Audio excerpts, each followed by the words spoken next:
Hey everyone! It's been said that every quilt tells a story, and it's so true.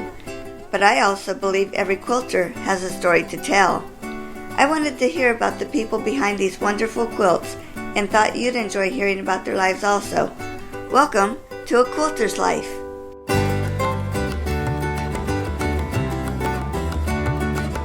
Ginny Guthrie Caplinger took time to visit with me while recovering from rotator cuff surgery. From her list of hobbies, I don't think she will slow down anytime soon. Enjoy hearing Jenny's story. Let's begin with your background. Where were you born and raised? I was born in Puerto Rico, so it gives me a unique perspective on coloring, colors, and designs, and backgrounds and stuff. But I grew up mostly in West Virginia. Okay.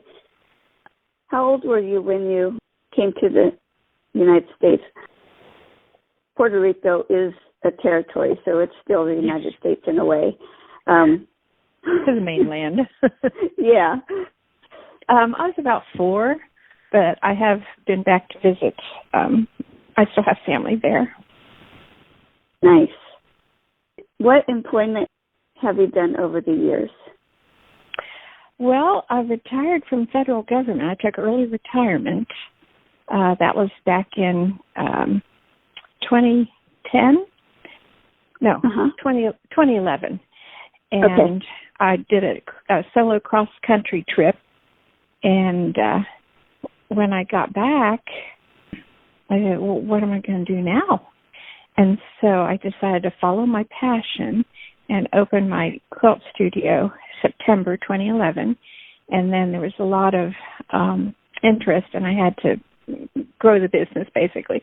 So I moved to Harmer Village in April 2012. Added some classes, some retail vendors, things like that. And now I'm in the process of moving to Vienna, West Virginia. Okay. Your shop from the outside, I never made it inside, but it looked cute. Oh, well, it was never so made it in. Lovely. Well, thank you. It was a good space. I really, really enjoyed it there. Mm-hmm. So, you live in West Virginia now? Yes. So, besides quilting, what other crafts do you do or have you done? Oh, I like doing handwork, so knitting, crocheting, embroidery, sewing, English hand smocking. I have 5 daughters, so I used to make all their clothes and do the English smocking on some pretty dresses, things like that. I used to do cross-stitch, but my eyes are too bad now. Just the tiny little cross-stitches, I've tried Sharon Snitta. That's a paper cutting, and all those little tiny pieces of paper flying everywhere just drove me batty. So I've tried that, but couldn't keep that one up. Well, I don't think I've heard of that one. It's a German, of German origin, I think. Sharon Snitta. It's kind of like when you make snowflakes. You fold the paper and then cut out little pieces and then open it up again, and it's a design. So that's kind of what it is. Oh, neat. It does sound like a lot of little snips, though. Yeah, a lot of work. I admire the work, but I can't do it anymore. Yeah. Are there any other hobbies in your life? Oh, too many. I have so many hobbies and not enough time. I ride motorcycle. I'm a ham radio operator in 8IJA. I like being outdoors, kayaking, bicycling, hiking, camping. I do gardening and canning. I like yoga, Zumba, just nature, bird watching. Oh, I'm a member of the Marietta Ukulele Choir. That's a lot of fun. And I was playing with the Marietta College Community Choir for Messiah. This is my 14th year. Wow. I tried flower arranging this summer. I like to learn new things through Passiflora there at Harmer Village, and that was really nice. I really enjoyed that. I travel a lot, visit my kids, and I have 11 grandkids, so I travel a lot. And they're spread out? They're spread out from Wyoming. I have one in Scotland. She's visiting with my grandson in a few weeks, so I'm looking forward to that. Neat. How do you think some of these hobbies that you have cross over to your quilting experience? I'm thinking colors, choosing palettes, and I think the more varied your interest, the more you can bring that to quilting, because quilting is my art form, my creative expression, and so like whenever I visited my daughter in Scotland last summer, and I said, "Ooh, do you have paper and pencil?" And she gave it to me, and I started designing a quilt right then from using I said, I'm going to use this color from the colors of Scotland are very green, and we had just toured a castle. So I even named the quilt already, the Laird's Castle, and they had a stonework floor. I said, I want to use this, in the corner and some of the colors. So I think the more experiences you have, the more you can bring that to quilting to, to vary the experience, to make it unique. That is so neat. I'm looking forward to seeing that quilt. Have you started on it yet? No. It's just on paper right now. So who introduced you to quilting? My grandmother, Clara. She was a school teacher. She started teaching when she was 16 in the one-room schoolhouses down in Jackson County. And when I was about 16, she started me quilting. And after she passed away, we were very close. When she passed away, she was 95. And I asked my dad, I said, I often wondered if Grandma took out my stitches after I left, because mine were big and hers were tiny and very, precise. And he said, well, I can tell you now, Jen, that she left them in. She was a school teacher, she gardened, she was busy, and she would have just appreciated having the help to put them in. And so that made me feel better. She made utility quilts. I mean, they were beautiful, but she never entered them in shows and everything or anything. They were just made to be used and loved. And now I try to carry on the tradition. My granddaughter, Julia, she's 15, but she's made several quilts already. We have kids camp in the summer, a week-long, 2-hour-a-day classes for kids, like ages seven on up. And by the end of the week, they have a quilt or a quilt top done. And so that makes me feel good to carry on, the tradition. Yeah. What part of the summer? We usually have two. One right after school lets out, like the second week of June, and then one right before school starts up again, the second week of August. Okay. So now that I've moved, I'm hoping to continue that. But I don't know how it's going to translate, the move. Yeah. But we had a lot of fun. It was really good getting to meet kids, and I usually had one kid helper,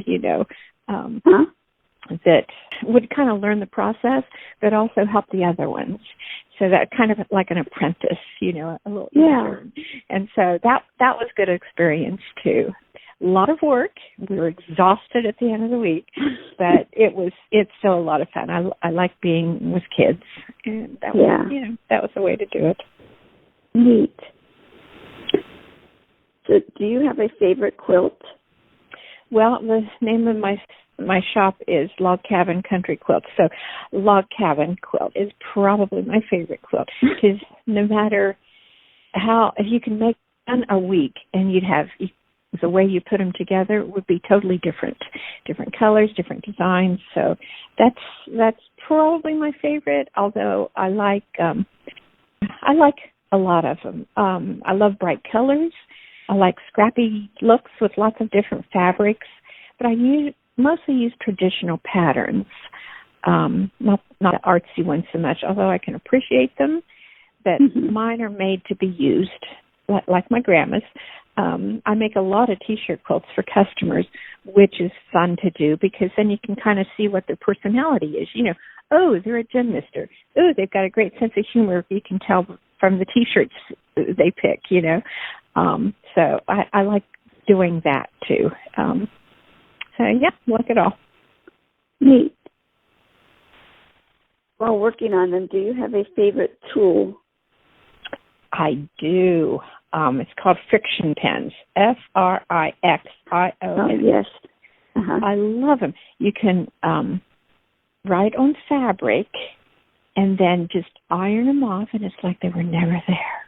But I use them in my planner, too, and then they erase. So you have colored pencils or colored pens, and they erase, if your schedule changes. Oh, I also like a rotary cutter. Basically, any gadget that makes quilting more efficient. Yeah. I use the friction pen, too. Aren't they great? I love them. Yeah, but now I'm afraid to actually use them on top of the quilt because I had started to use it to line up where I wanted to quilt my line. Yeah. But if for some reason the fabric gets cold again, that line can show up. I've heard about that, and I actually tried that because I didn't want to be afraid. I wanted to be able to use it. And I put it in the freezer, and the ink didn't come up, but you could see just a faint ghost line where it used to be. So, yeah. Don't be afraid. Go for it. Okay, there's different parts of the quilting process. I know actually quilting is the thread design probably in the quilt, but when we think of quilting, we think of piecing and designing it or sandwiching it, binding it, all different from beginning to end. What is your favorite part? Probably design. I love picking out the patterns and the fabrics and the colors and matching the quilt to the recipient. I like going to the quilt shops with my sister. She lives in Richmond, but we both enjoy quilting. And she's a photographer also, but she chooses different color palettes than I do. Mm-hmm. And so sometimes it gives me a different perspective on things. And then she'll ask me some, things, some back and forth. So I like the sharing of ideas, not just with my sis, but with Scenic River Quilting Guild. And they're a wonderful group of ladies that I belong to that group. And just the sharing of ideas and things like that. But I guess I like each step of the process, but I suppose that design's probably my favorite. That's why I have almost 40 quilts started. Oh, no. Yeah. And there's usually a reason why I put them up, because, the corners didn't match, and I'll just deal with it sometime else, and then go on to the next one. Oh, well, I can't imagine 40 quilts waiting to be worked on. Somebody was complaining to me, oh, I have 10 quilts started. I said, amateur. I said, talk to me next year.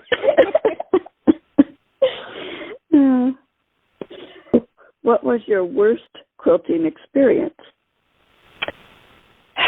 I suppose I do baby quilts when each of my grandchildren were born. And the one I did for my grandson, Sebastian, I picked out a great collection with these cute little elephants, and they were all the same tone. So his quilt didn't have enough contrast in it. Mm-hmm. And I was showing it to my friend Sarah, and I said, I'm just not happy with it.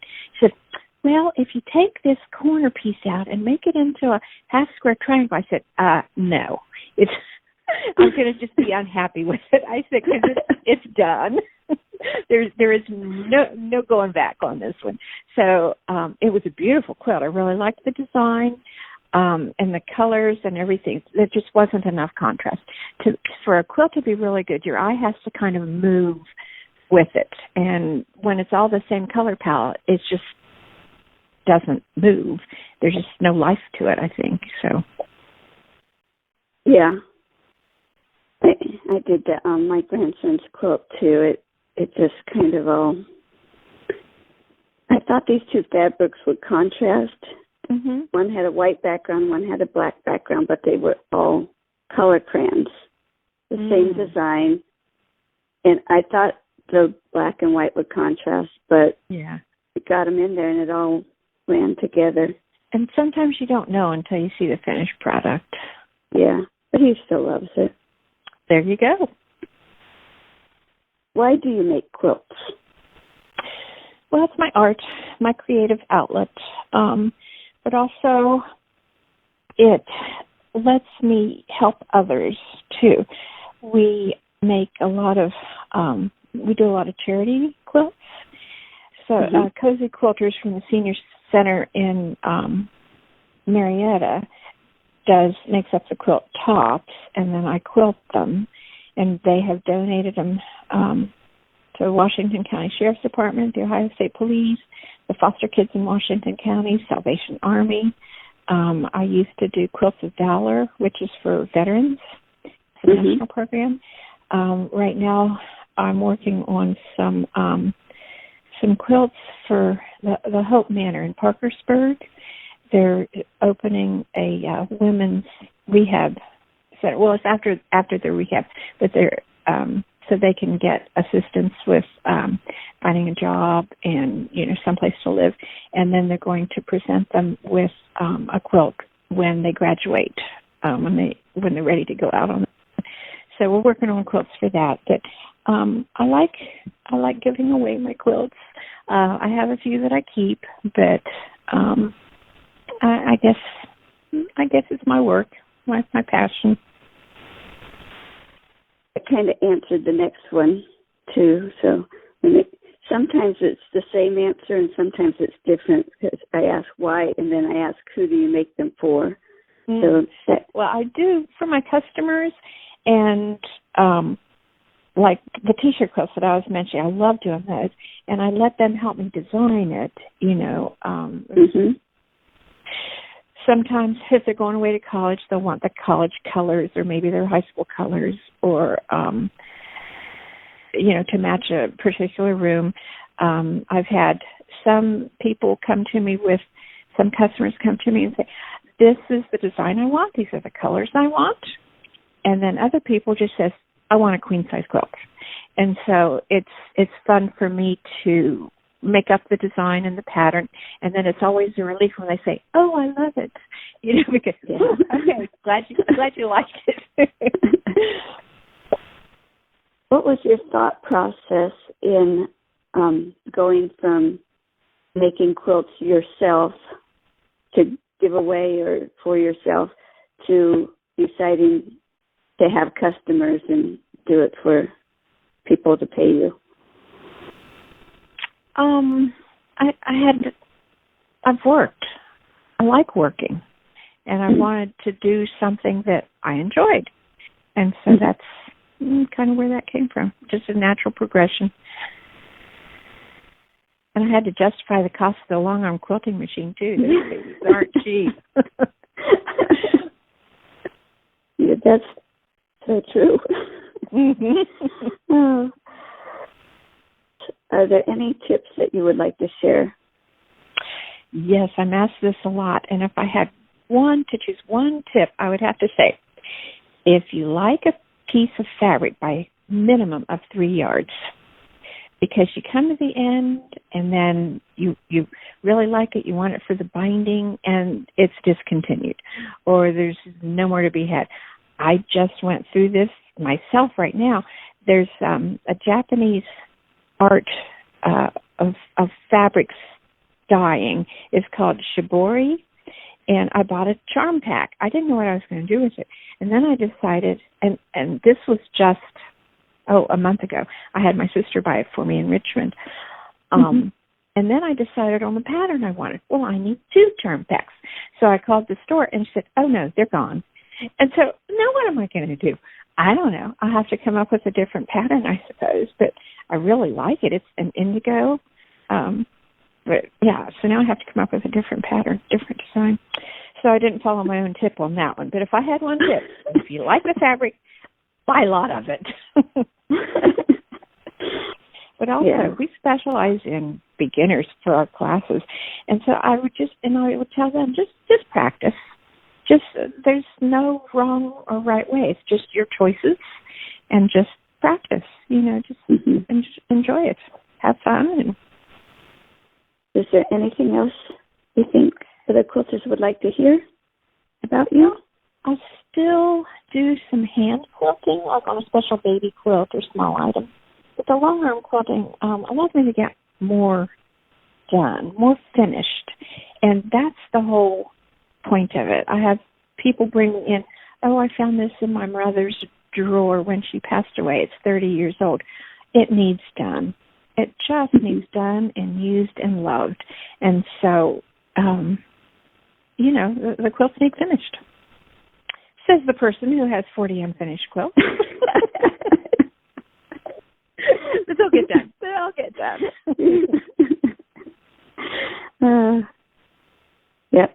My husband came from a family of 10 kids, and I came up from a family of 4. And so do you have any quilts that have been passed down? Well, not really, but I do them for our nieces and nephews. Aww. Kids.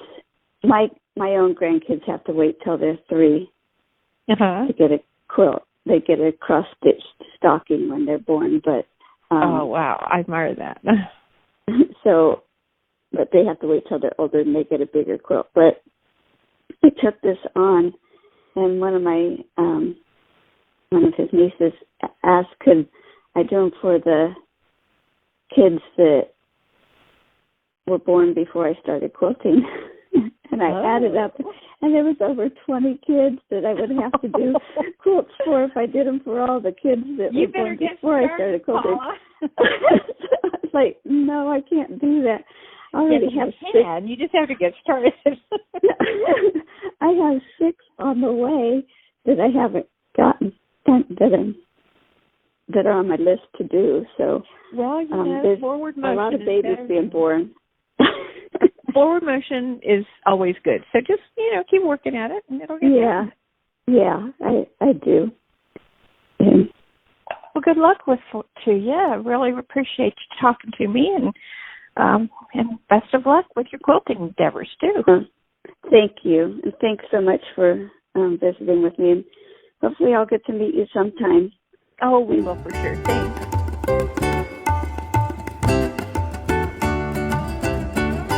Hope you enjoyed this episode of A Quilter's Life. You can find more stories on aquilterslife.com or subscribe on Apple Podcasts or Google Podcasts so each episode will be downloaded automatically. Thanks for listening.